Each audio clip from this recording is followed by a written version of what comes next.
lanzamiento, aquí viene un batazo de Mundito entre right center field, la bola pica, se extiende, viene anotando Stott, empata el juego, también manda para la bola Turner anota y los Phillies se van arriba. Se prepara Mundito en segunda, el lanzamiento, batazo profundo para el center field, la bola se va. Schwarber Bob, ¡campanazo!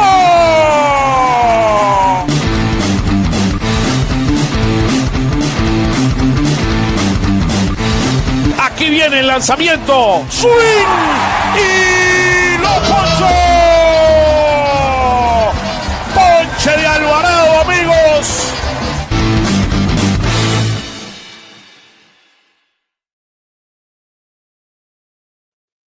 Well, welcome to Phillies Weekly. Another week, another winning week for the Fighting Phils.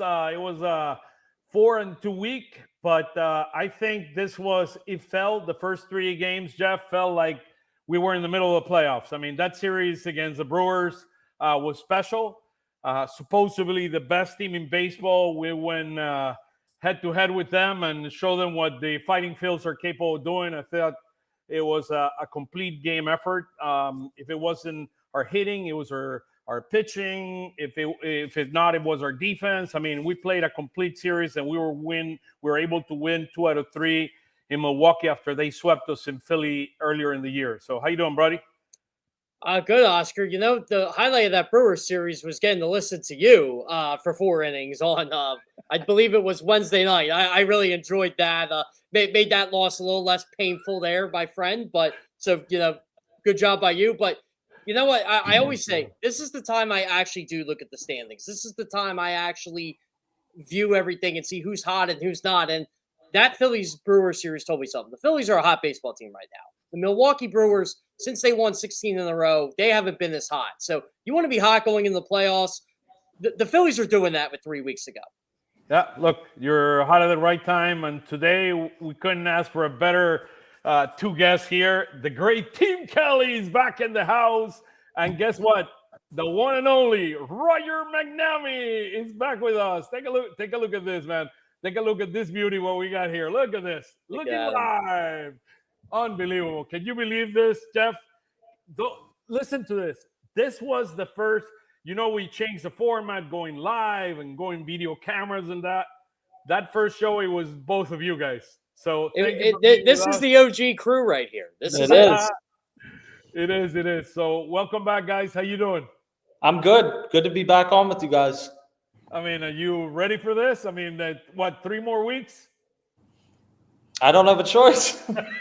he gets paid no matter what, but it's going to be longer than 3 weeks, Tim. Yeah, and Roger was going to be with us a couple of weeks ago. He's so busy traveling the planet and the world. Which part of the world are you in, Roger, today? I'm in Vancouver right now. Yes, and, I knew it. And I will tell you, until you asked me that question, I was holding my breath, waiting for the results of Trey's tests. Oh my God! Oh my goodness! Yeah, no, we're look. It's gonna be what we had today's show. I think more than just looking at stats and a number of things, which of course, you know me, guys. I always bring it to the show.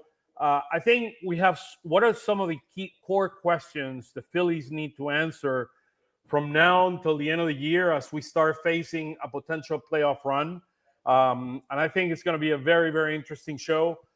So if you haven't call your friends. We're going to have some fun here for the next hour. Look, Tim Kelly's ready to bat. Look at that. Look at that face. I mean, he's ready. And Roger, he told me he can play shortstop. So, hey, with those 2 guys, one hitting and the other one playing shortstop, we're done. We got it done. I'll do my best to answer for the next 30 to 45 minutes before a big football game comes on. My goodness. What do we got? Ravens versus Bills? Ravens, Bills. I've been waiting all day for this game. I've been waiting all year after the Ravens lost last year. By the way, Ravens versus Eagles. That's my Super Bowl prediction. I'll tell you here at Phillies Weekly. So you guys that was my pick too. Ravens, Eagles. Oh, come on! You see, he always copied me. Unbelievable. Hey, we don't even work for the same company. I just had to make my pick on Wednesday, and I said I'm just going to go with these 2. That's it. That makes sense. Hey, guys, let's focus on the Fighting Phils. Look, at the end of the day, when you talk, Jeff, to start the show, who is hot and who is not, and look, this team is on fire. We've won 7 of the last 10 games. compared to the Mets that are 4-6, which are in deep, deep trouble, as well as the Dodgers. Believe it or not, I mean, the Dodgers are in trouble. I don't know, Tim. Let's start with you. I mean, what are you seeing on the Dodgers? I mean, they lost 2 out of 3 against Baltimore. They won today, but over the last 10 games, the Dodgers are 3-7. My goodness. Yeah, yesterday I turned on the game in the 9th inning with 2 outs, Yamamoto about to throw the no-hitter, and then Holiday hits the home run, and just one of the biggest collapses between Blake Treinen and Tanner Scott, 2 guys coming into the season that you thought were among the best relievers in baseball. Treinen's been hurt a lot of the year. Kirby Yates has been hurt a lot of the year. So the Dodgers are just in a weird spot because they have a ton of talent, but you're not sure about their ability to keep their pitching healthy. Mookie Betts hasn't quite been at his level this year. I still think they're the biggest competition in the playoffs to the Phillies, but I feel pretty good, pretty comfortable right now in saying I think the Phillies are going to win the NL East, and I think the Phillies are going to be the number 2 seed in the NL. My dear friend Samuel Vasallo, man, he stood up on Friday night in a tie game against our ex-friend Scott, their closer for the Los Angeles Dodgers, and he hit a shot. That guy's going to be special, man. Samuel Vasallo, remember that name. He's going to be the next Jordan Alvarez in the American League. So he's a really, really special hitter. I don't think he's going to be a catcher. I think he's going to be more of a first baseman DH, if you ask me. But that guy can hit. I mean, if you can hit like that, you can play whatever position. Absolutely. Absolutely. So, Roger, talk to us. I mean, look, using your analytical mind, I mean, what are you seeing here? I mean, the Mets were 7 games ahead of the Mets, and we're 4 games ahead of the Dodgers for that number 2 seed. With only 19 games to go, and that's the other thing that is very, very important. So we have 3 weeks in the regular season, and then the party starts. Yeah. So Oscar, like you, I feel unbelievably good about where we are, and I want to second what Tim just said about the Dodgers, because I watch them. I live on the West Coast, so I pay attention to their games a lot. I have a lot of friends who are serious Dodger fans, and what's going on there is astonishing. I think we know that there's something about the way that they handle pitchers, because year in and year out, they hurt more pitchers and shorten more careers than any team in the majors. And, they've managed to do it this year to a bunch of relief pitchers. Really, they had 4 extraordinarily good relief pitchers who've spent a ton of time on the DL. Vessia's coming back on Monday, so they'll get at least a semi-fresh arm back. But I mean, the Trainer, Dodgers, Scott, Yates. I mean, those are arms. They're super quality arms. I mean, and think about all of the starters that they've lost. And so, there's something about the way the Dodgers handle pitchers that is not right. I mean, Kershaw is their best pitcher right now. I mean, Yamamoto and Kershaw are the top 2 pitchers in that. Well, and rotation. that'll obviously take them a long way, right? Because they have such incredible offense, but psychologically they're going through a tough time right now, and I just hope it lasts for another month. And look, we look at last year. They won with Flaherty and with Buehler. Those were the 2 great arms in the World Series. I mean, they don't have a Christopher Sanchez or a Ranger Suarez. I mean, the way they won last year was they had an insane bullpen. They don't have that right now because all these guys have been hurt most of the season, and Tanner Scott's been bad. And their starting rotation relative to what it normally is actually pretty healthy right now. But I can't guarantee in a month any of Ohtani, Glasnow, Snell, any of them are going to be healthy. Well, and the thing is, they have a lot of 4 and 5 inning starters. Yeah. Right. Snell, I don't think he almost never goes past 5 innings. Yeah, that's true. So their bullpen is really worn out. It's not just hurt. They've also pitched a huge number of innings. And so that gives me some comfort. And I like the fact that we might have 3 lefties to go against them. I think that we line up pitching wise, all things being equal, I'd rather have lefties going against the Dodgers than righties. Yeah, and we'll see how the Phillies play when they go out there. But over the last year and a half, they've played really well against the Dodgers. So I'm going to go down to the first 2 games, and I'll let you know if I get the bird's eye view. I'm going to do an inning with Scott while I'm there, which will be fun. Look at that. Yeah. So the You asked about the Mets too, and the thing with the Mets, they're more like us than I want to admit, right? Incredibly streaky, and right now they're having one of their really bad streaks. But the top part of that lineup is extraordinary, and we have to concede them tomorrow's game. This kid Nolan McLean, I mean, he looks like the second coming of Greg Maddux, right? I mean, you watch the combination between his two seam and his slider, and they look exactly the same, and then they just go in exactly opposite direction. I don't know how anybody hits that. Always at the very bottom of the zone. That kid is amazing. Yeah, he's really good. I told my Mets friends that I can't wait till tomorrow that they get the Phillies fan treatment. They're warming up, so we better bring it tomorrow to those guys. I'm curious to see how the Phillies fare against him a second time. Yeah, I am too, but you need Aaron Nola to fare better, or it won't matter. That's the issue. Yeah. Well, and you need Trey Turner. I don't think you're going to see Trey Turner. Yeah, you're not. I know. I mean, it's realistic. It's not realistic. But. Well, you need to see Schwarber and you need to see Bohm showing up, right? And that, So this is something that I've been trying. I mean, I've been putting together since the beginning of the year. Take a look at the week, right? So this is week 24. We went 4-2, 533 runs, and then 4. We're allowing. I mean, that should be more yellow. The 4, everything that is 4 and below, it should be great. Everything 4 and above that you're allowing runs per game. I mean, you could consider it bad, but we've been relying on our hitting since the All-Star break. I mean, since the All-Star break in week 17, we've been relying more on our hitting than we've been relying on our pitching. In the beginning of the year, I mean, you see a lot of the 3s, a lot of the 2s there.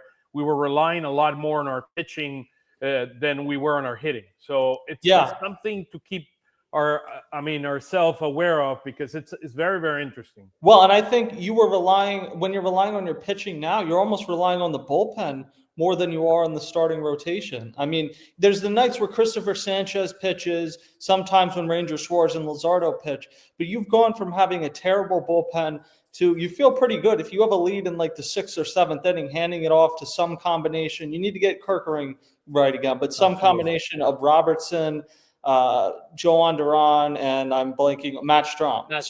You have those 3. You feel pretty good about it, and you're going to have to rely on that group a lot this year, because I think you have one guy in Christopher Sanchez, maybe Ranger Suarez, but one guy. I mean, the other one is Robertson, right? That I think has done a tremendous job.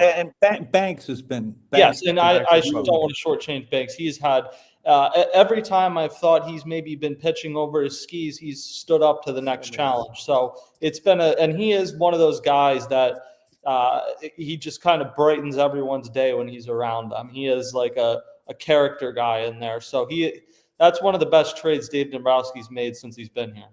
Absolutely. I mean, it was a complete surprise when they let Gregory Soto go at the last minute, and bringing Banks have been a blessing. This year, he's been unbelievable. Let me put it this way. He's one of the ones that I trust the most, that is going to come with minimum base, and he's going to find a way. The other day, I think it was at Citizens Bank Park, we loaded the bases with no outs. I think it was when Alvarado was hitting, and he loaded the bases, 2 base on balls and a base hit. I think might have been an error there. It was the last game of the homestand. Yeah, and the guy came in and he allowed 1 run. I mean, and he struck out a guy and forced into a double play. I mean, he was amazing. I mean, he's been unbelievable. He's been one of the most pleasant surprises this year for the Fighting Phillies. Well, and if you take the relievers who have been on the roster since the beginning of this season, Banks has had the best year. But I mean, Kerkering's had really good stretches, but he's also had some bumpy parts, and then pretty much everybody else is Strom, kind of the same thing, and then a lot of not good in terms of everyone else. So yeah, I agree with you, Tim. Like, Kerkering had a really rough April. Then he was probably their best reliever until maybe mid-August, and then he's in that funk now. He's starting to get out of it. I was very encouraged with how he pitched.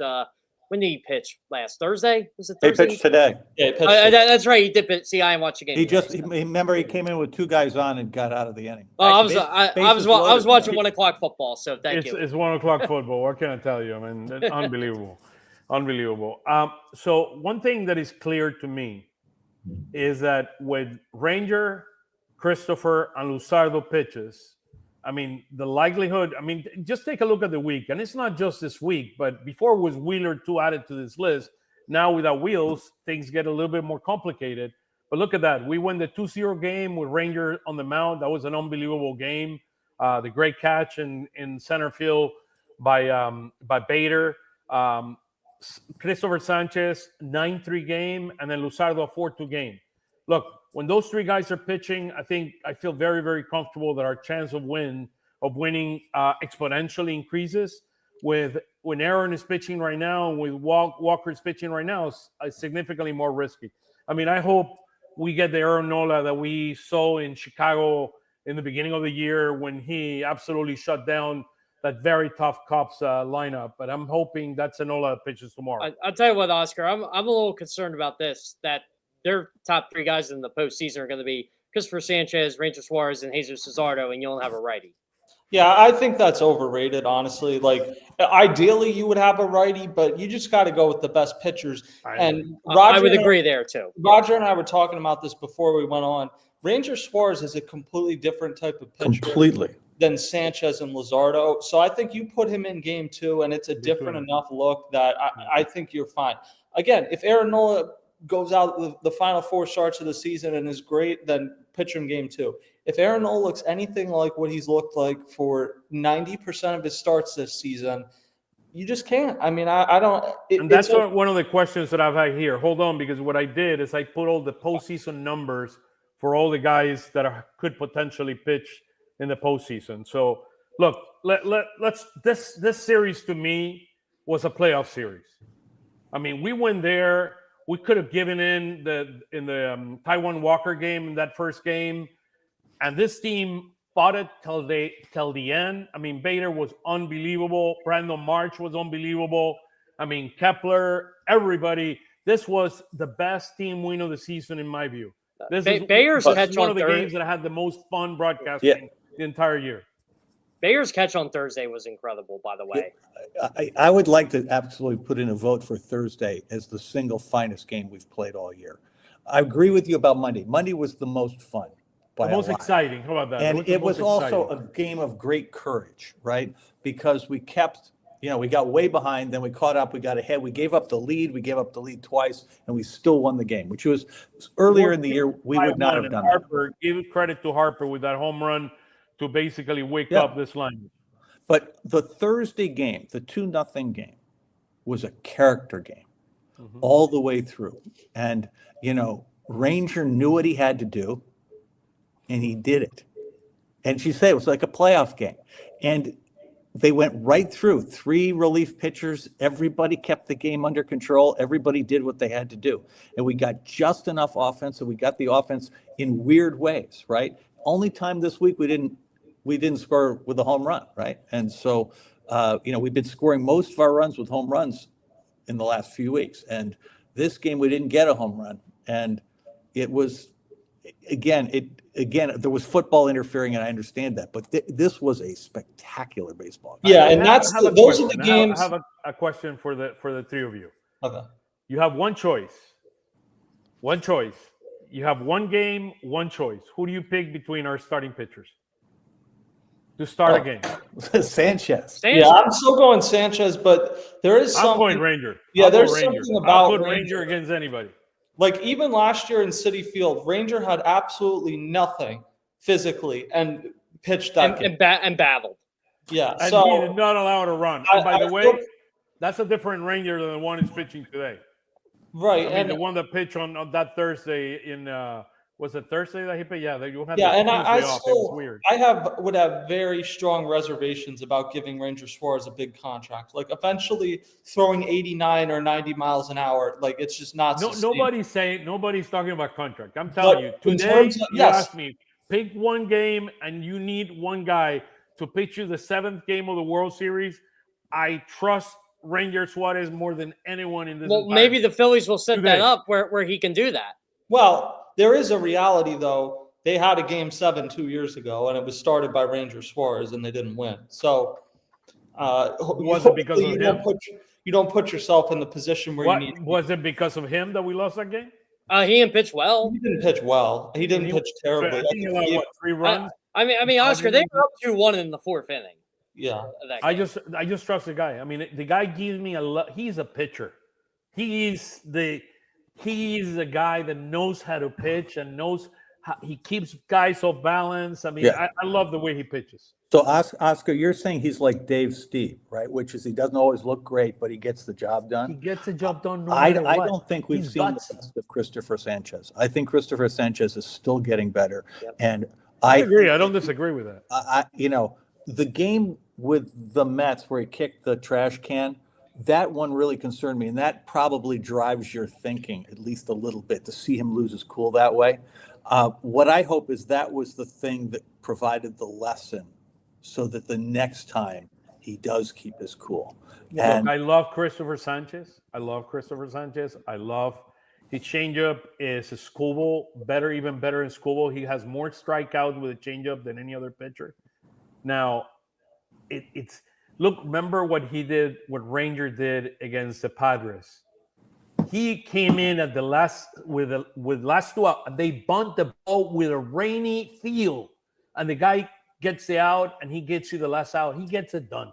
He finds, and you said it, Steve. I mean, he's a pitcher. He's a real. I still think Paul Skeens is going to win the Cy Young probably unanimously in the NL, but I think Sanchez is probably going to finish second. And when him and Peralta has been pitching. I think he's been better than Peralta. He finishes second. Like, that's who you start in game one. I think it's overthinking it to go beyond that. He goes in game one. And nobody questions that. He's game one. He's a game one pitcher. I think it's good to have Rangers split up Luzardo and Sanchez too. So being 2, because if we win, you get a 2-0 lead. If we lose, he can bring you back in the series, which Right. I love him. I love the idea of him pitching the second game. Hey, it's a good problem to have. How about that? It's a good problem to have. So let's go next to this. How good have Duran and Bader been for this team? they've been great. I mean, Dave Dombrowski. I mean, I'm going to point this out right now, too, for all these people that do not like Dave Dombrowski for whatever reason. What do you want? Like, look at these numbers here. That's all I got to go by. That's a great deadline. And you know what the response has been? Oh, well, if he would have done his job in the offseason, I'm like, but you won't say the same thing. And again, I cover the Eagles, too. You won't say the same thing about Howie Roseman and the deficiencies the Eagles have, but you'll get on Dombrowski. I just don't understand the logic here. Like, he fixed the problems that were clearly on this team. Harrison Bader's been incredible. Yeah, I mean, I'm going to give you one number. I'll let you speak in 1 second, Tim. I'm going to give you one number. John Duran, in 15 outings, have not allowed a base on balls. Yeah, that's something, too. It really is. 15 strikeouts and no walks. Like, he did not have a good offseason. He did not have a good last trade deadline. So I think it is more than fair to point that out. He has had a really good trade deadline this year. So it doesn't erase last year. They've swung and missed. They swung and missed in the offseason. Now, maybe there were financial restrictions put on them that contributed to some of that. I don't know. But you nailed it with these two. I mean, Bader has been beyond just what he's done on the field. Like, I can sense it. There's like an edge, which you kind of need on a great team that he's brought to the team. So you have that. And then he has postseason experience. I mean, that's it's not. You have a lot of guys with postseason experience already, but there's just like a different vibe shift that he's brought. To add what Tim saying, the first day Bader was here, you could tell. I was just talking to him about some off the record stuff, and I was liking what I was hearing from Harrison Bader. I'm like, okay, like, things are going to change here. It's going to be a little different. I don't care if this guy hits 202. Well, he's hitting 302. Yeah, it's you could just feel that spark. I mean, everybody was talking about Duran, but Bader was here too that day, and you could tell he was already just mingling with some teammates, and it was just a different edge. And his first step is so good in the outfield. Mm-hmm. I mean, we always knew he was a good fielder, Gold Glover. That was kind of his reputation. Great fielder, hit or miss offensively. This year, he's had probably his best season offensively. But there are things you don't notice until you watch somebody play every day. Him fielding the ball off the wall. He's off great. the wall. Yeah. Yeah. His arm is strong. Like there are little intricacies of fielding that he is so good at. He already knows how to play. He already knows his angle. Yeah, he already knows how to play it. It's crazy. He knows how to. I mean, he hasn't missed the ball out there. I mean, the ball goes there. He's already waiting for the ball, throwing to second to get the guy out. He did it twice in one game. He's a very, very smart player. I mean, look, his experience and more than the postseason experience is successful postseason experience. This guy hit 5 home runs in the postseason. I mean, this guy is. I love the 2 acquisitions. One is going to be here for the next 2+ years, and the other one is this year. And I wouldn't hesitate to re-sign this guy for next year. Well, he's playing so well. I think he's getting 2 years. I don't think this is like a 1-year re-sign. I think you're talking about Bader's going to get 2 years in the offseason. Yeah, I mean, I'm pretty confident that Harrison Bader's going to be here next year, and Nick Castellanos isn't. Wow. Well, Jeff will learn how to say his name once he's not. Roger, your take on the acquisitions and what these guys have represent for the team. If I'd like to make a couple observations about this. You know, it's taken a long time to come to the conclusion that Castellanos is not an everyday ball player, but I think we're finally there. I'm going to push back on Tim on one thing. The one part of Bader's game I'm not excited about is his arm. He's made 2 horrible throws in the last week, and a couple underwhelming throws. So, but I have never seen anybody play the angle better than he plays it, and he just got here, which is unbelievable.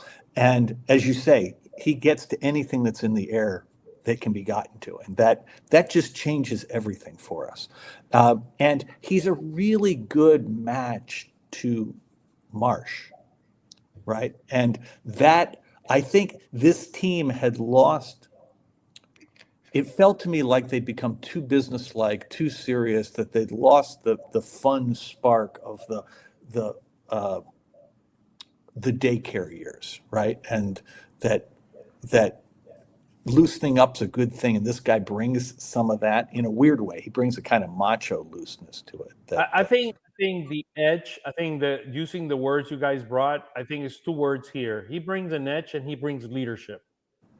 This guy has taken over the outfield of the Phillies since he came into this game. I think nobody had taken ownership of the outfield the way this guy has since he arrived. So it's very special. He's the everyday center fielder. Period. But we have this weird dynamic where the guy who's got the most outfield assists, I believe, is Castellanos.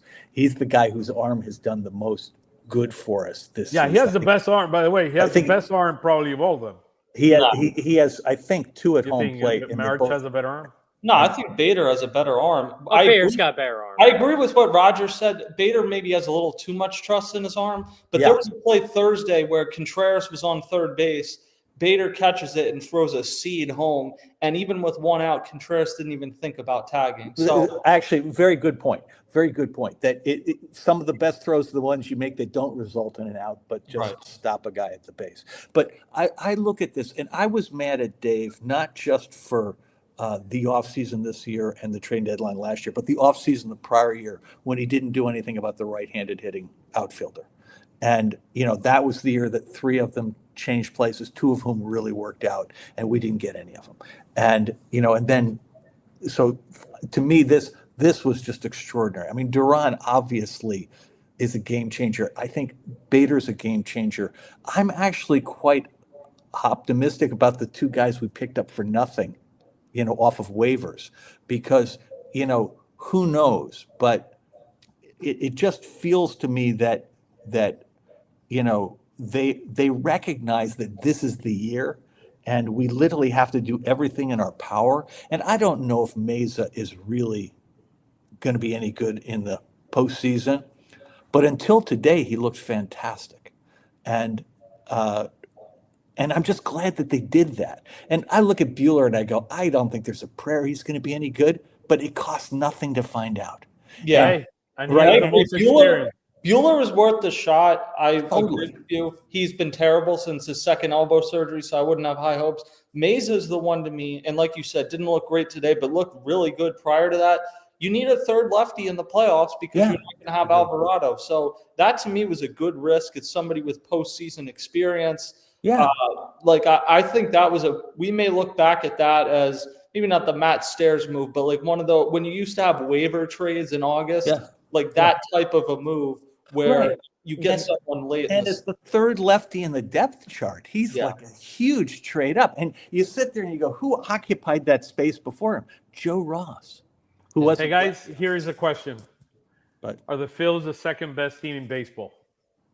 Yeah, I think so. I would agree. Yeah. I mean, these are the numbers. These are the numbers. Look at what the numbers are saying. The first one is the records. The second one is how they fare against 500 teams. The third one is how they runs per game. And then the last one is ERA. So we're 10th in runs per game, and we're 7th in ERA. I like where Milwaukee brings. I mean, they are second in runs and second in ERA.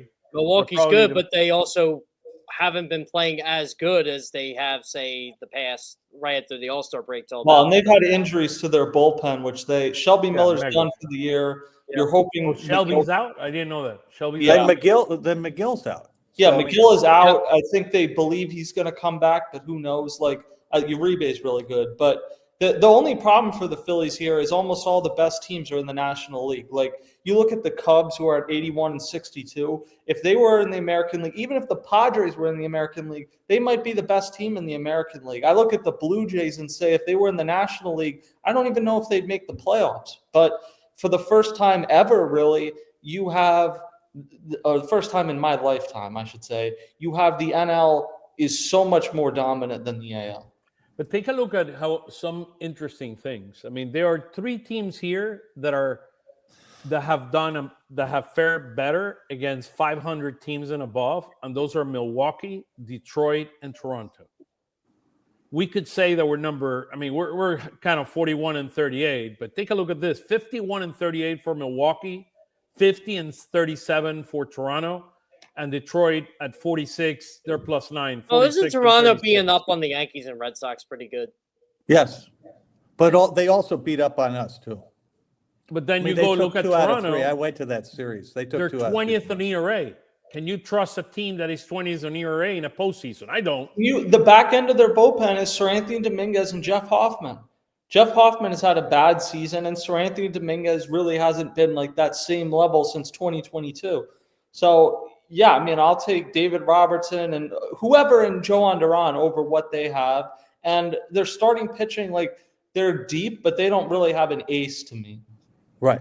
Yeah. What they really have is a tremendous offense and unbelievable defense and a lot of team speed. They look offensively a lot like Milwaukee, but with more pop. They're getting the foul of youth from George Springer, too, which I did not see. And Bo Bichette has fully returned to what he was. Yeah, they're both tied in third. The Dodgers and Toronto are tied for third with that 504 runs per game. Look, I think we're gonna have to get hot. I think it boils down to how it's been the last 2 years. If we can hit in the postseason, we're gonna win. If we cannot hit in the postseason and we start chasing, we're gonna run into trouble. But to Roger's point, I think what they did some of this in 2022, but in 2023 and 2024, they didn't win a lot of games 2-0. So that's why if you're looking for something like what you got the other day, you can't win every game 2-0. You need to score runs in the playoffs. But there are inevitably, if you're going to go on a World Series run, there's got to be 2 or 3 or 4 of those wins where you win by 1 run and you don't hit. Bryce Harper and Kyle Schwarber don't hit home runs. Like you have to win. The 2-0 game that we saw against the Brewers. Yes. That is the type of game from time to time. You can't make it the norm, but from time to time you have to win in the playoffs or you're not going to win because every game cannot be Kyle Schwarber hits 2 home runs and Bryce Harper has 4 extra base hits. It's just I saw the double. Did he get another hit today? I don't know. I wasn't broadcasting. I'm down in, believe it or not, I'm in Miami, but I'm not I wasn't able to broadcast. I had a family commitment. So we won 4 out of 6 this week. Over the last 7 games, Alec Bohm is hitting 107. Kyle Schwarber's hitting 154. Bryce Harper's hitting 179. It's the bottom of the order. Look at Brandon Yeah, March. Bobby Yeah. Orr's been in for I'm about a sorry. month. What I'm saying here is that 2-0 game we won with 1 RBI from Trey Turner and 1 RBI from Bryson Stott. Okay, and you look at this and you go, we won 4 games this week with Schwarber basically. Well, he got an RBI today, his first one, I believe, of the week, and you know, we know that Castellanos has not been contributing, but what's really been unbelievable is the production out of Marsh in particular, and Bader, right? And Bader. Marsh and Bader have and Turner. Turner hit like 500 for the week. Yeah.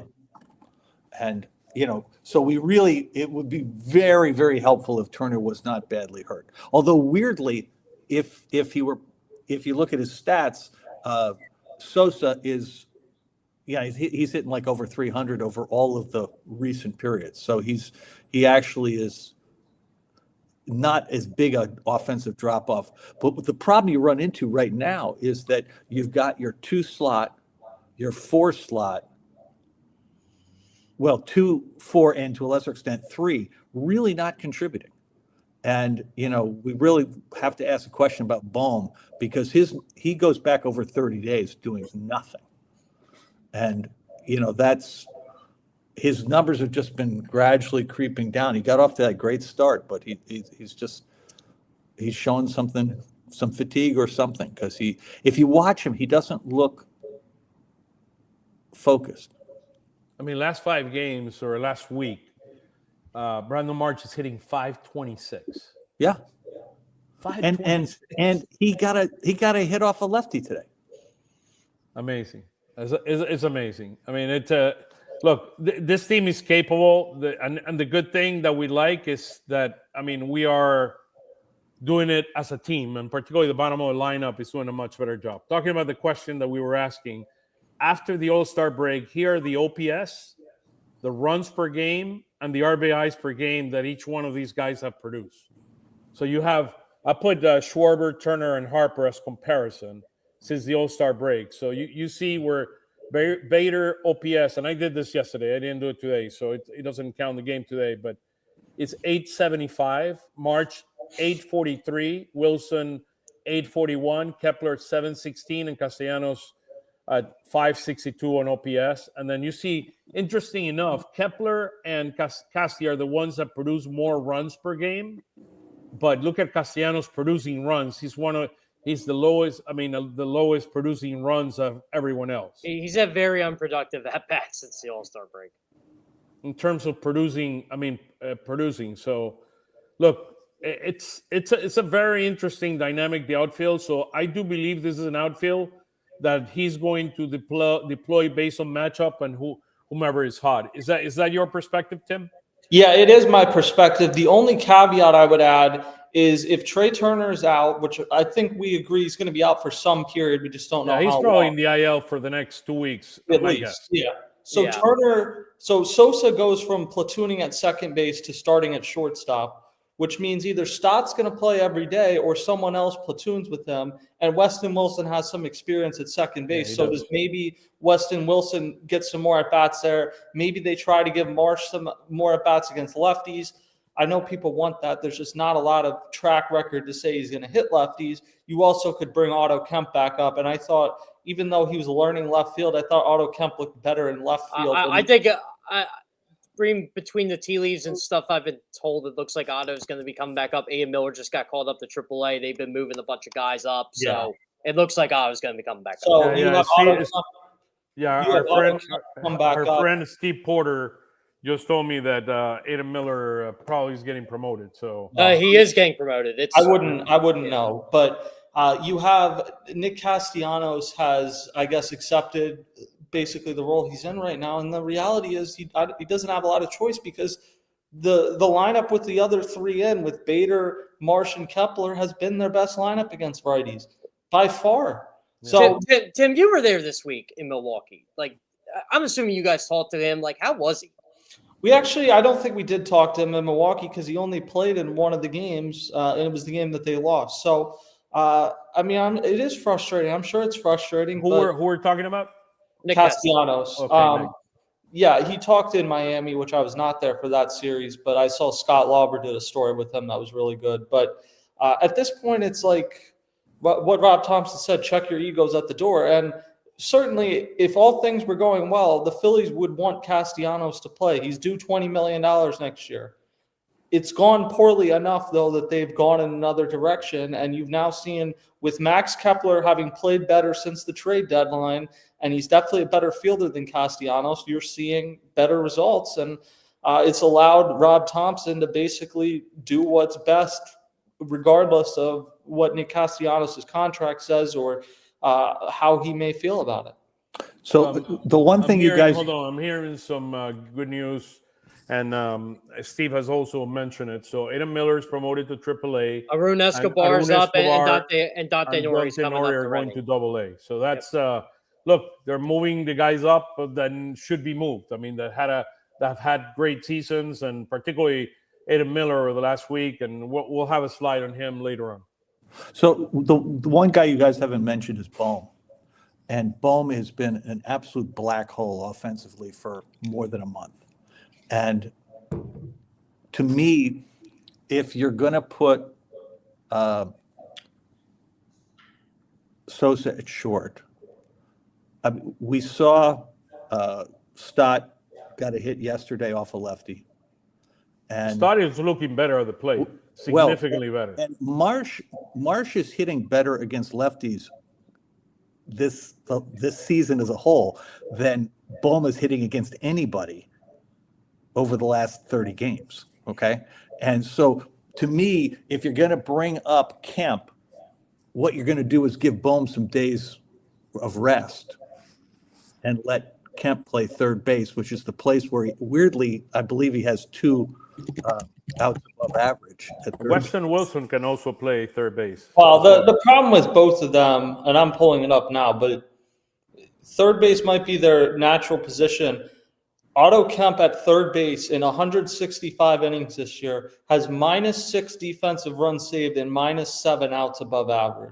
Okay. So at first base and in left field, he's played well. At third base, which is his natural position, quote unquote, and actually Weston Wilson at one point identified that as his natural position. That's been where they've struggled more. So I don't disagree with what you're saying with Bohm. I think they just have to run him out there and hope it gets better. It had been one thing if Turner was healthy and you could give Sosa some more at bats at third, so be it. Now that you can't do that, I don't really think they have another real option. And you don't see Stott playing short again ever.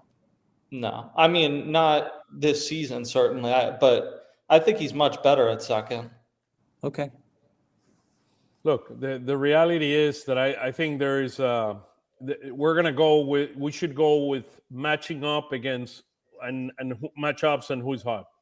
That's the bottom line, and we're going to see. I don't mind. Remember what happened last year when Turner got hurt? Mundito took cover, and I mean, it's like he had an unbelievable. I mean, 6 weeks? I think he was out like 6 weeks, wasn't it? Yes. 5 or 6 weeks. So it was 6 weeks. Yeah. So here's the other big question here: who is in the Phil's postseason rotation? And before we answer, we were talking about this before. Here's what each pitcher has done.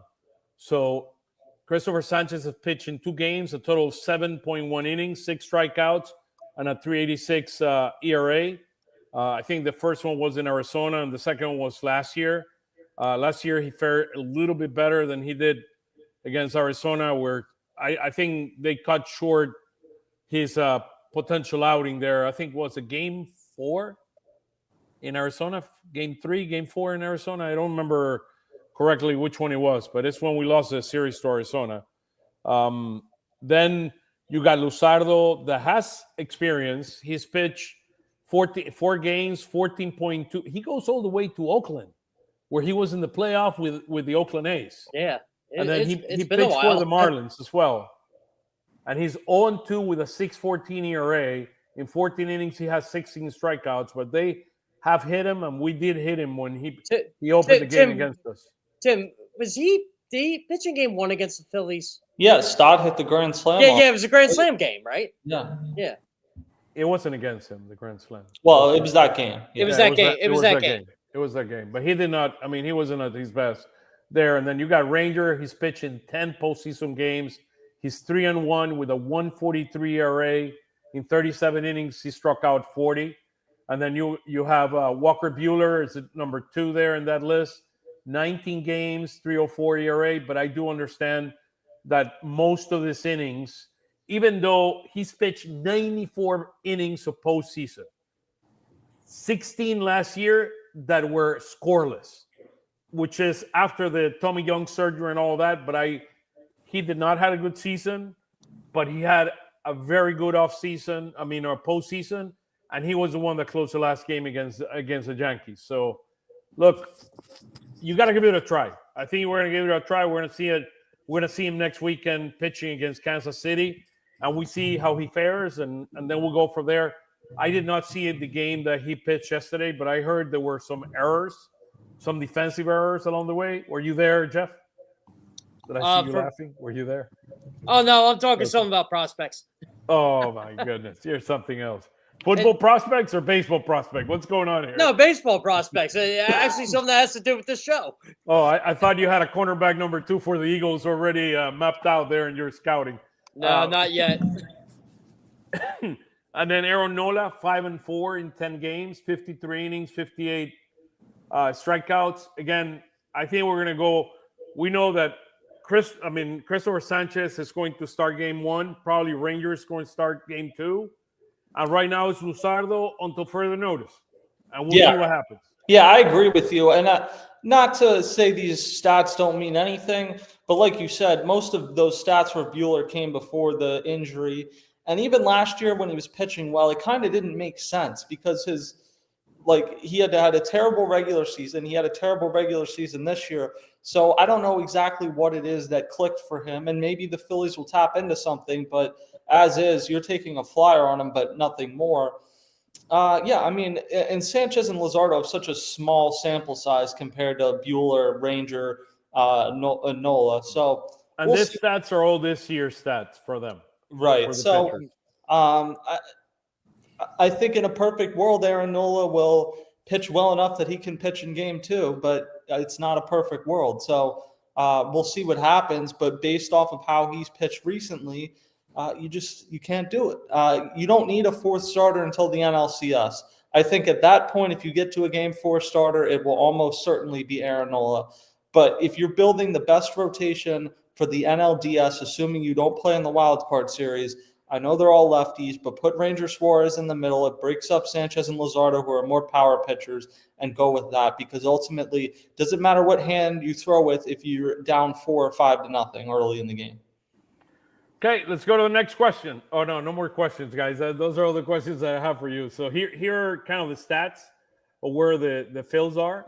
So I thought those were critical things that we needed to talk about. The outfield, and now it's going to be based on matchup and who was hot. And then the second thing is who should we foresee in the postseason rotation? I think it's going to be very important what Buehler does this weekend. It's going to be very important with Aaron Nola. And talking about Aaron Nola that starts pitching tomorrow, I love this one here. It's time to bury the Mets this week. So we could not, excuse me, agree more with you. Philly and Eagles throwback. By the way, I like those two teams. By the way, the Phillies and the Eagles. Just FYI, better than the Sixers. Don't even get me started with the Sixers. Yeah. And a Latino guy won't know much about hockey. I mean, we don't play it out in South America. Whoa! Come on, Oscar. The Florida Panthers are like the best team in hockey right now. Oh, come on. They're right in your backyard right now. I mean, we know about rugby. I mean, we know rugby a lot in Latin America, but not about hockey. It's too cold, dude. It's too cold. So let's look where the team is. 83-60. We have the second most wins in all of baseball, believe it or not. We lost one game, 7-3 in the last 10 games, 13-7 in the last 20, and we're 19-11 in the last 30 games. 45-23 at home, great record, one of the best records in all of baseball. We're 37 now. This week we were below 500. Now we're up above 500 after winning good. going 4-2 on the week. We're 24-20 against the National League East, and we're 32-28 against 500 teams. Month of September ended at 18-11, and we're 4-2 in September. So we're off to a good start in the month of September. 7-5 in extra inning games, 22-19 in one-run games, and then we continue to our Achilles heel has always been the left-handed pitching, 19-22. But take a look at against right-handed pitching, 63-38. Roger, does these numbers tell you anything? Yeah, I look at the last 30 and I look at the last 20 and realize that Schwarber had one game in that window where he was just godlike. In the last 20, he had one game where he was spectacular, and the rest of it, he's basically been, I don't think the word is spectacular. I think it's historic. I mean, okay, historic. So he had one. Yeah, that's more than fair both ways. How you guys pointed out. But my point was, we did 19-11 with Bohm hitting 250, Harper hitting less than 250, Schwarber hitting under 200. We basically, and it's not like Kepler's been hitting well. He also around 200. So we won those games because Turner and Marsh were en fuego, and we saw Stott pick up his game a lot, and we had Bader, who we brought in and has just been wonderful. And you sit there and you realize, to me, our only goal over the next 3 weeks is to get Schwarber back on track, to get Bohm back on track, to get Harper. Get Turner healthy too. We obviously have to get Turner healthy, but you see my point. We're looking at 19-11, and we've been doing it with some of the most important slots in our batting order contributing next to nothing. Yeah. No, that's fair. That's a fair point. That's especially true over the last 20 because Bohm's numbers collapsed to 200. And if you remember, Roger, last year around this time is when Bohm started hitting the funk. Right. Well, and it's completely fair to worry about Bohm. With Schwarber, not to dismiss your point, like he has struggled for the first time this season, but he's like the definition to me of a green light player. I never know if that's saying green light, red light. Tim, what I'm saying is, I think green light players. Yeah, if we'd had a decent Schwarber, that number would have been 25-6. But I'm like more sure of Kyle Schwarber having a big game during big games than any player in baseball right now. So, I feel come playoff time, he's going to wake up, roll out of bed, and hit a home run in his first at he was pretty close to having a big home run today. It was about 4 home runs. About 4 home runs after going 0-for-21 or something like that. And he I really expect exactly what Tim said. I expect Schwarber to really turn it on. I expect Harper to turn it on. I would love to see Bohm get his head. He looks really unhappy when you watch him at the games, right? He has all these at-bats where when he strikes out, where he either swung at something he shouldn't have swung at or took a pitch that he wish he hadn't taken.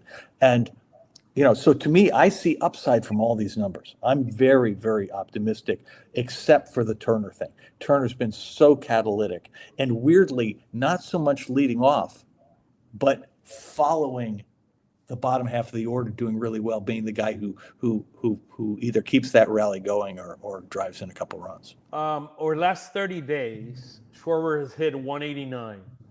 Yeah.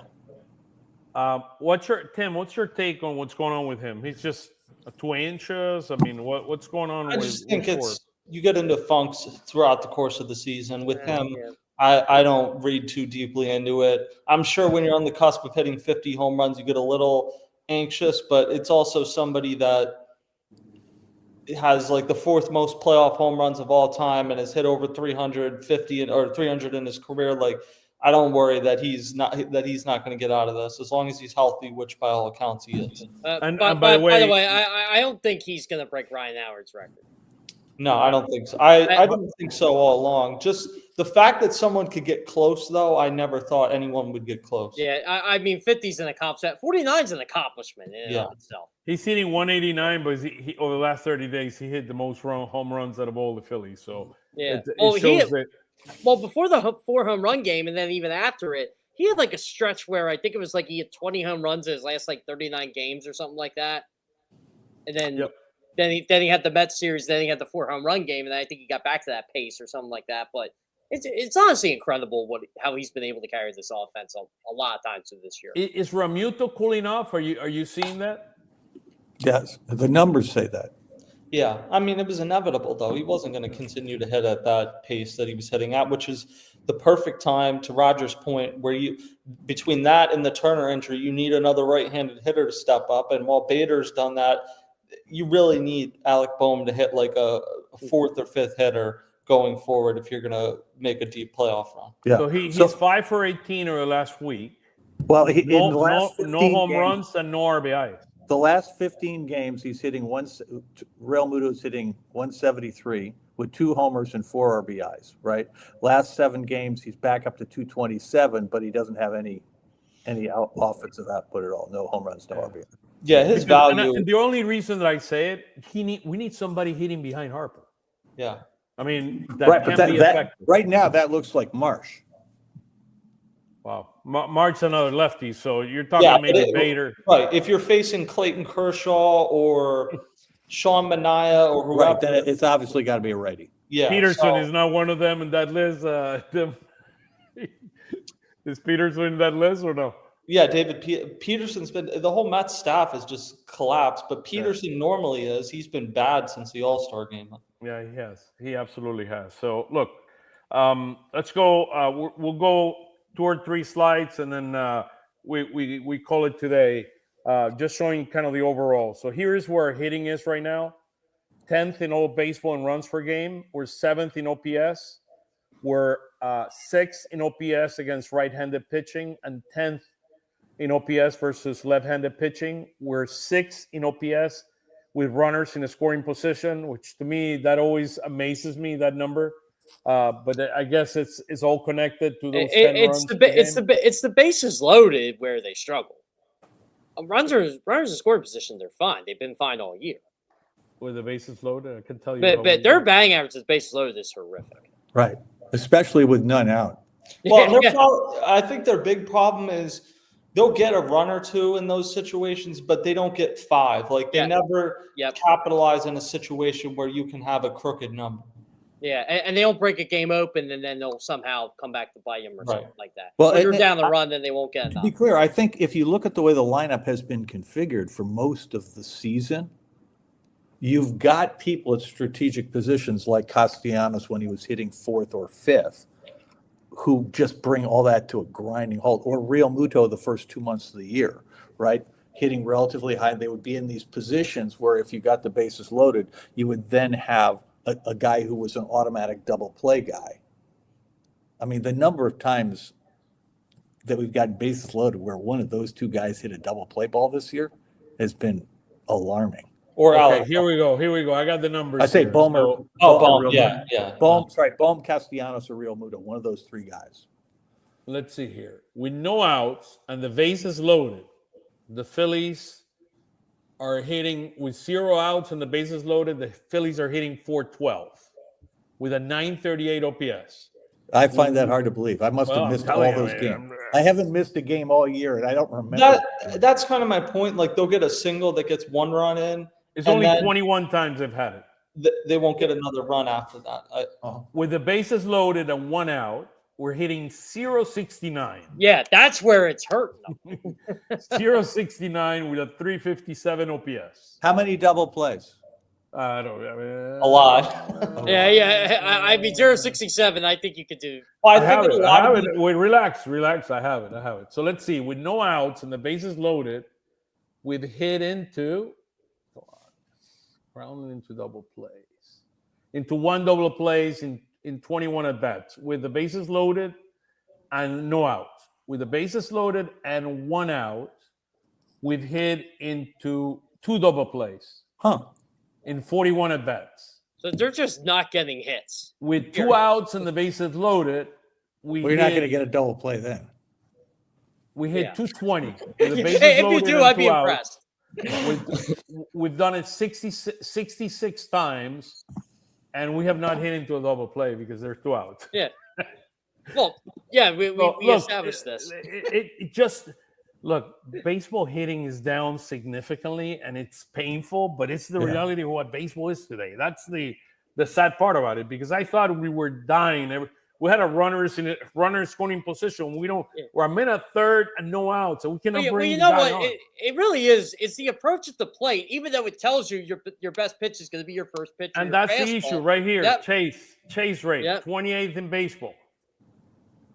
Our whiff rate is number 18 in baseball. And then the rest, look, we're 7th in doubles, 8th in triples, we're 10th in home runs, we're 10th in extra base hits, we're 10 strikeouts. Look, this team, I mean, according to this team should be, but we need more discipline at the plate. But it is funny because they have the second best record in the National League with all this. And not to pick on one guy, but Nick Castellanos is probably the one most associated with Chase. So in games where he's not in, not that other guys aren't chasing, but you take perhaps the biggest culprit out of the lineup. And the other thing is Bum hitting into double plays is like a machine. I mean, he's always, even when he was playing well last year, he's the guy that he's just not quick. If he hits the ball hard on the ground, it's going to be a double play. Him and Ramuto are 1 and 2 in the Phillies hitting into double plays. I mean, it's automatic. And like Tim said, Bone's just slow. Just is. Poor guy. I mean, come on. Well, you know, For his level of play, he's slow. He could beat me in the race any day of the week, but he's slow.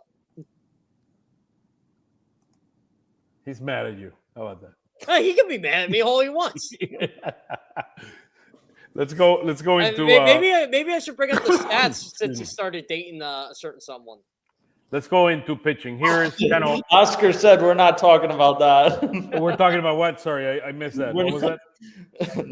Move on. Move on. You missed the boat. Come on, Jeff. Come on. You missed the boat. Okay, Tim heard it and I'm laughed. with you. I was trying to change slides here. So here's where our pitching is. Great pitching. We're second. Our pitching is number 2 in baseball in most wins. I mean, Jeff was talking about the number of wins. 7th in ERA. We're 8th allowing home runs. We're 2nd in base on balls. We're number 2 in baseball behind the Astros in strikeouts with 2, being 2nd in baseball with 1,299 strikeouts. Starting pitching has been elite all year. We're 4th in wins, 3rd in ERA, 5th in home runs despite all the innings that we pitch, 7th in base on balls, and by the way, we're number 2, I think, in total innings, and we're number 1 in strikeouts. So 856, and then you see our relief pitching. Now, the only thing that I'll bring about relief pitching, there are a couple of things here.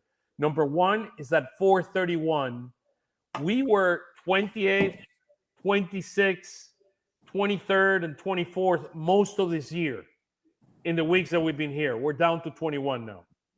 So we're significantly, our relief pitching, and I think you brought this up earlier, Tim, our relief pitching, we're beginning to give a lot more responsibilities for the victory to our relief pitching than our starting pitching, which have been carrying the load most of the season.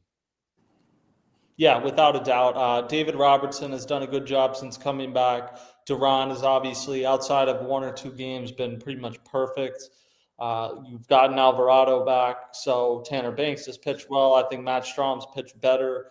Kirkering's had some struggles, but in general, you feel much better about this bullpen. Jordan Romano has not been pitching lately. He obviously has had a difficult season, so you made the bullpen quite a bit better. Hey, Oscar, let me add something to this, because this chart doesn't include what I think may be the most important stat for the postseason, which is that we lead the major leagues in 6 and 7 inning starts by a wide margin, which means that our total bullpen innings is lower than all the people we're going to be playing in the playoffs. I think Milwaukee. That's a fair point. And it's deeper now, too, to add to Roger's point. It's deeper. Well, the key thing is it's not just that the bullpen ERA is coming down. Relatively speaking, they're less burned out. Yeah. And, we're last in baseball. Just to back your point, we've pitched 451 innings, our relief pitching. The Milwaukee Brewers, they're 4th in most innings at 557. So our bullpen has 100 innings less Right. than the Milwaukee Brewers bullpen. And the Dodgers are even worse than the Brewers, right? The Dodgers are number one Right. at 581. So they have and the Mets are middle of the pack, right? The Mets are the Mets are seventh. And Yeah, the Cubs are like 48. fifth, right? Cubs it's are a like good fifth. strategy to try and get your bullpen to the playoffs fresh. Right. Yeah. Unfortunately for them, Cubs are middle of the pack, 18. It didn't work last year when the bullpen. It was a pretty similar situation for the Phillies last year in terms of their starting pitching went deeper than a lot of teams during the regular season.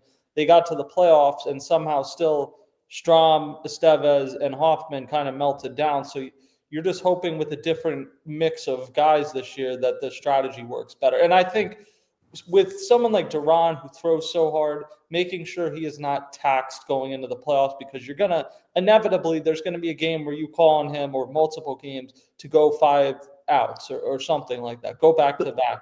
So Tim, I'm going to remind you of one thing though, that we had a period of time last year at the front end of the season where everybody was going 7 and 8.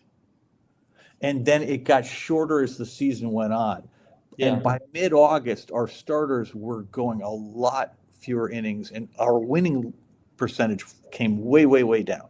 Yeah, especially because of the number 5 spot was so bad last year. And so I'm just observing that this year, even though the 4 spot and the 5 spot are both questionable, that it's his fault, but it's his relatively fault. Speaking, our starting staff is still carrying a pretty good load, and we have more pitchers now in the bullpen that we trust than we had a year ago.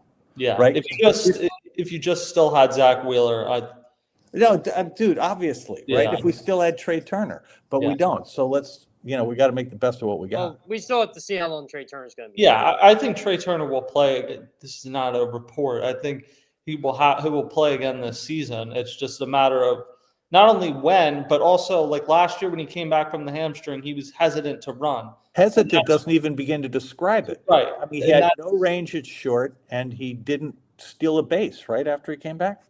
Not many. And even beyond the base stealing, like he wasn't going first to third as much. He wasn't pushing it, which is understandable off a hamstring injury, but we're just going to have to wait and see. Like Kyle Schwarber had a hamstring injury last year. He missed minimum 10 days and came back. So maybe this is not the same hamstring Turner hurt last year.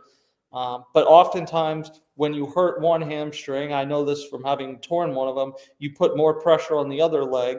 And maybe that's what happened in this case, that Turner, without even realizing it, has put more pressure on his right leg since hurting the left leg, and that's contributed to this. I'll be interested to know, did this hamstring just get hurt today, or he came out of the game? He didn't play yesterday. He did not play yesterday. He came out of the game early.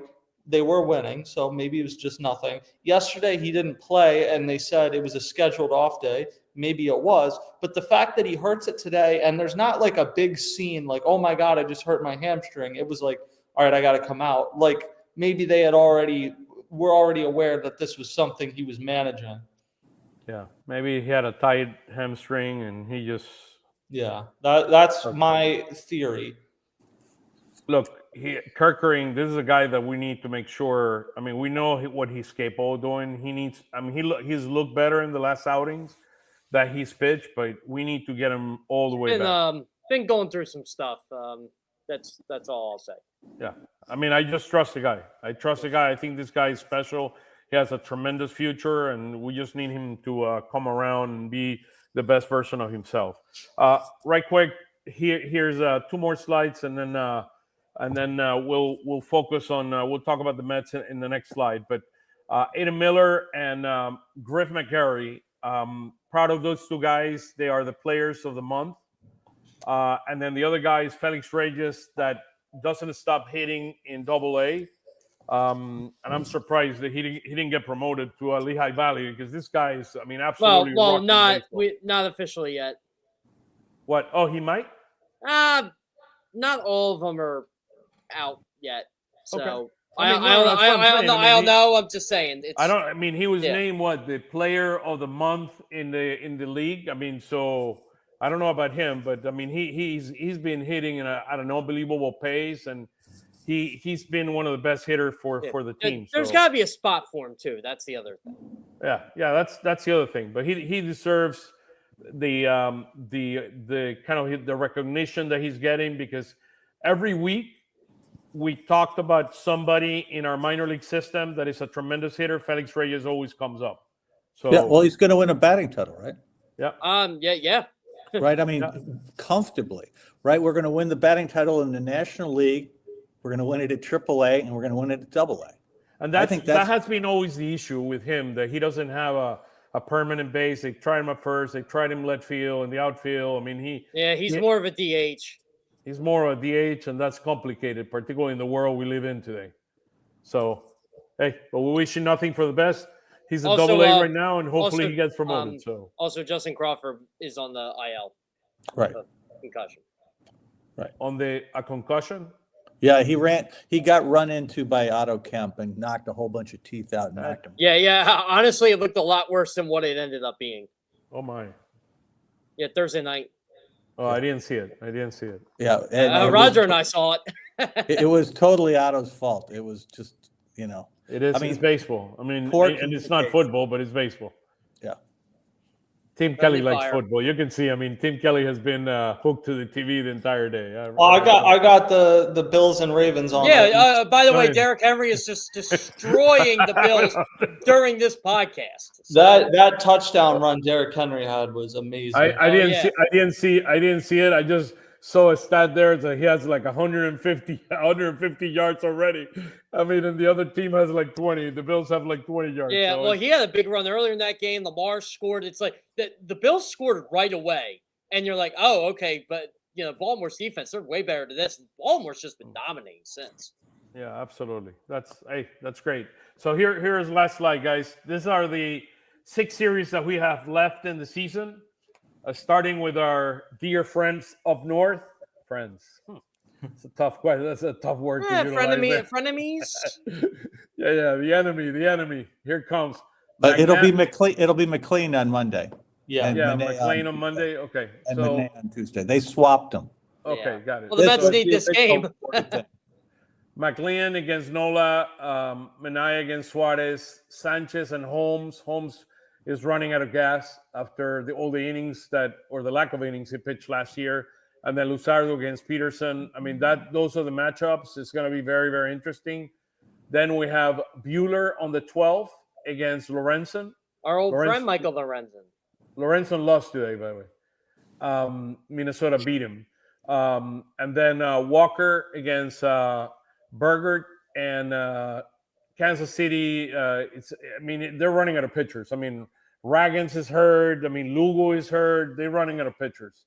Nola against Cameron, and then Ranger is going to open the series supposedly in Los Angeles. We're going to have Monday, Tuesday, Wednesday in Los Angeles, and then Friday, Saturday, and Sunday in Arizona.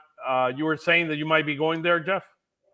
To Arizona, yeah, I might be going the Friday and Saturday game. Maybe. Look at that. We'll see. We'll see. I'm excited for the double Philly versus Kansas City matchup on Sunday. I am too, and I wish they kind of were in the same location. Yeah, you'll get Phillies and Royals at 1:30, and then it's 4:20. It's the Tom Brady crew for. Yeah, it's 4:25 for Eagles Chiefs. As a CBS employee, I am very upset we did not get that game. Yeah.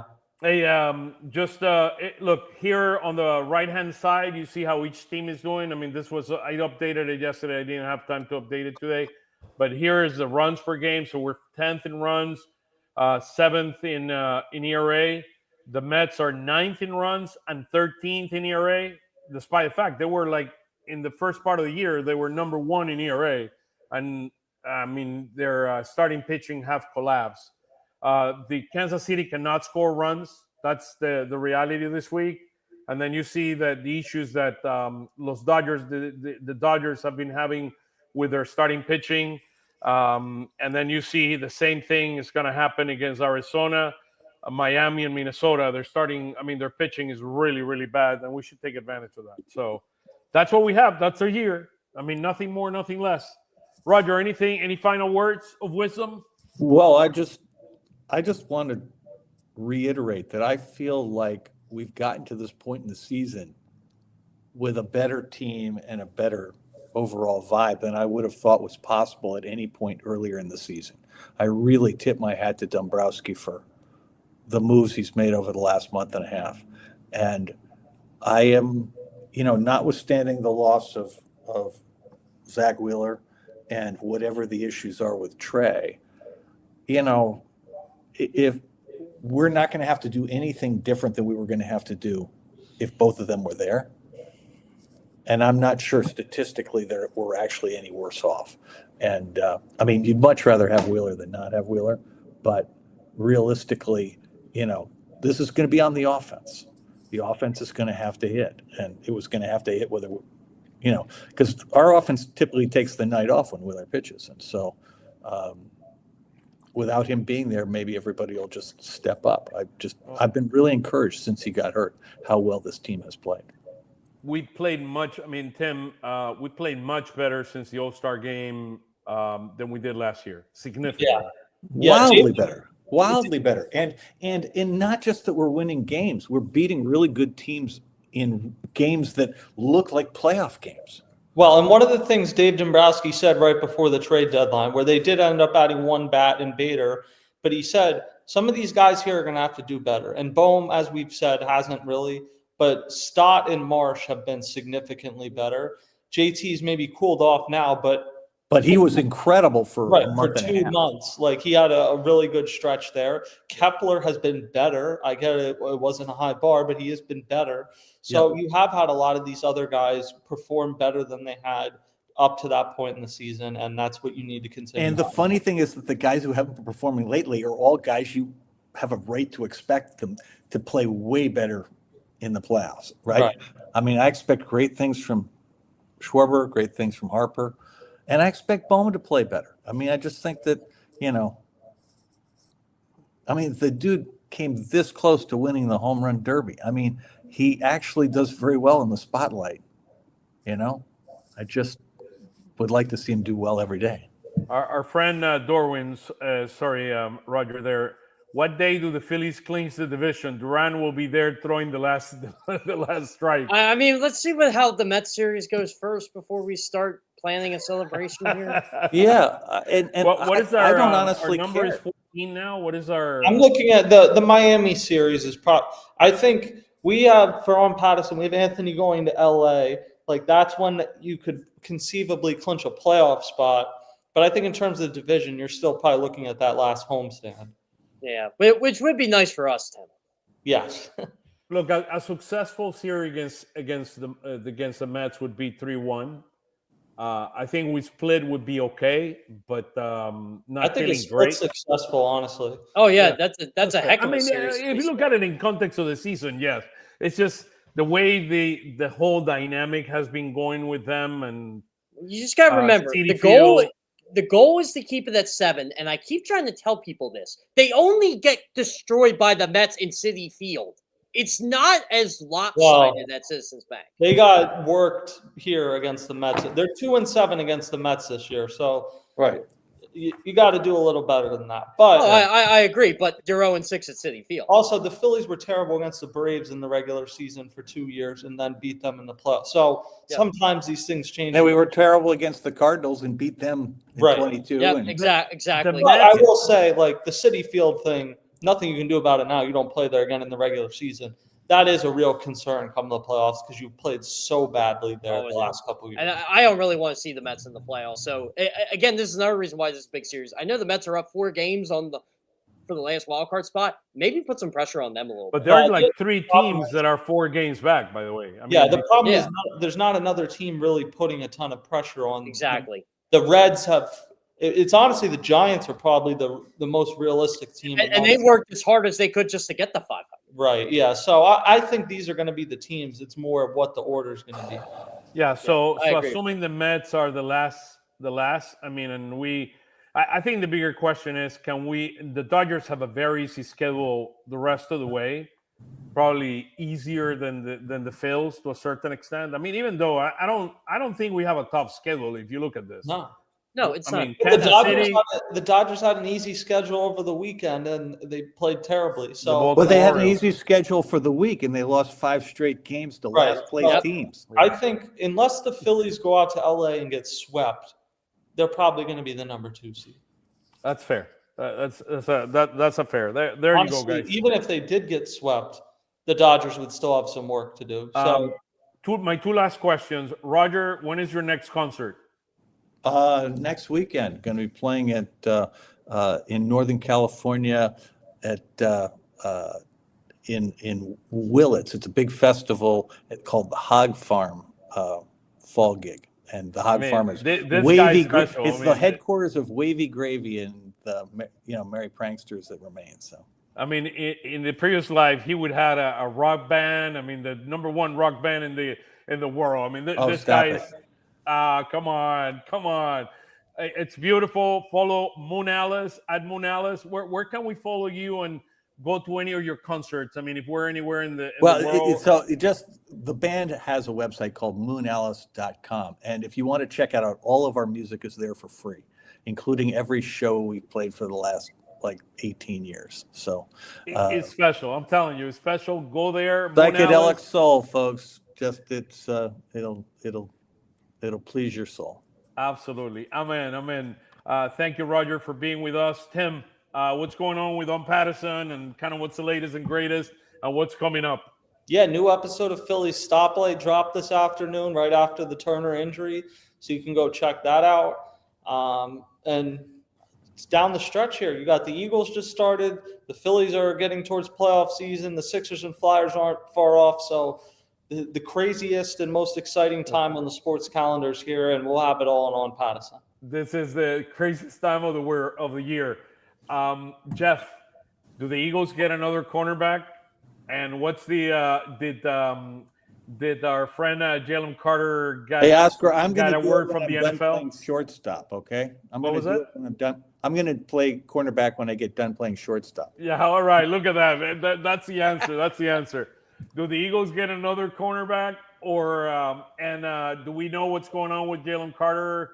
And is it just a fine? What's going to happen, Jeff? Jalen Carter's getting suspended. He spit on a guy, and I'm so sick and tired of people trying to defend this. Like he got suspended. He got kicked out. Yeah, he didn't get suspended because he played. He played in that game. That's his own fault. That's my only message to NFL is once. Take a look at the face of Dak Prescott. How about don't spit on somebody? Yeah, he spit on him.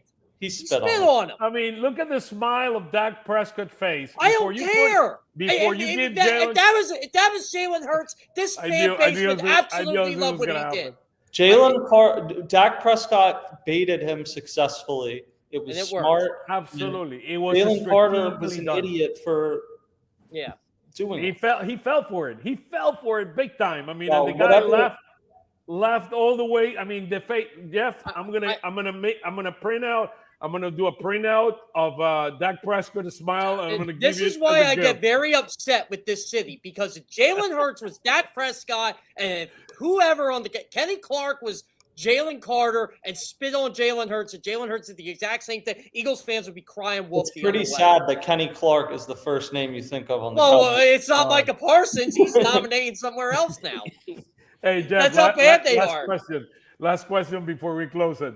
How are the Eagles going to fix the cornerback 2 situation? Is it Bennett the answer? Yeah, Bennett's the guy. I mean, there's nothing else. It's not Adoree Jackson. No, he's bad.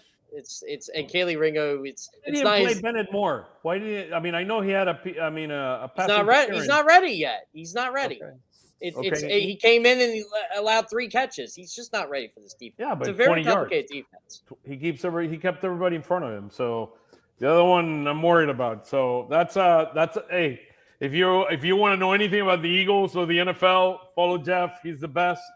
Tim Kelly. Hopefully I'm on this show next week, because the Eagles play Kansas City at 4, and then Oscar, I'll be at the Eagles next week. Maybe the last show. I got like triple. You just made me think about my life. So basically, at 8 we have to do this. So what time is the Eagles game? 4:30. Yeah, it's 4:25 on Sunday. I'm gonna be at the stadium. So at the stadium, right now the Phillies take precedent of the Eagles until the playoff. On the playoff, I mean So we're gonna do Phillies Weekly, and then I'll do my NFL show in Spanish. So it's gonna be wild. I gotta do NFL stuff and Eagle stuff Sunday, man. It's that time of year. We'll cross those bridges when we get there. Yeah, exactly. One day at a time. One day at a time. Welcome to our world. You know what, Tim? What does Nick Sirianni say? You have to get 1% better every day. I don't have to pretend what Nick Sirianni says is something I'm interested in. You know what? Nick Sirianni had me so upset Thursday night because I was so ready to ask him about Jahan Dotson, and he actually tells us, the media, how to do our jobs and ask us about Jahan Dotson. I'm like, will you give us an opportunity to answer that, to ask us that, Nick? I'm glad he mentioned it because it helped my story, but I wanted to ask him. Hey guys, thank you so much for joining us. Follow us at Phillies Weekly across all your social media, as well as Jeff and I. But most importantly, follow at Team Kelly Sports everywhere. And Moonalice, the man, the musician, the one and only. Hey, nobody more famous than you, Roger. You're the best, man. Important, Oscar. I never miss an inning of a Phillies game.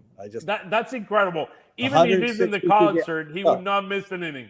I pay no attention to football. I pay no attention to basketball or hockey. I'm a 365-day a year. I have to pay attention to football. Yeah, no, I understand that. But that gives me, from a fan point of view, a purity that I like to lean into. That's awesome, though. Guys, I do love it. Thank you so much for joining us. Looking forward to next week. We'll meet you at 8 o'clock next Sunday. Be here with us to talk about Phillies Weekly. We're getting down 3 more weeks. 3 more to go. Let's go. Have a wonderful evening, and we'll talk to you next week. Take care. Cheers. Bye.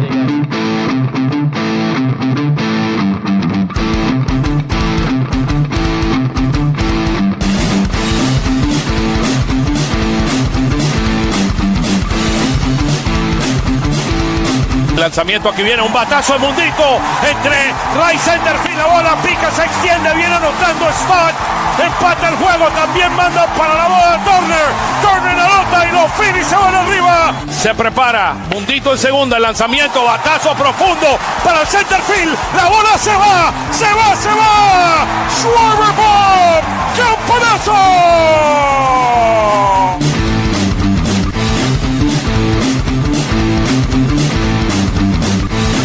Aquí viene el lanzamiento. Swing y lo ponchó.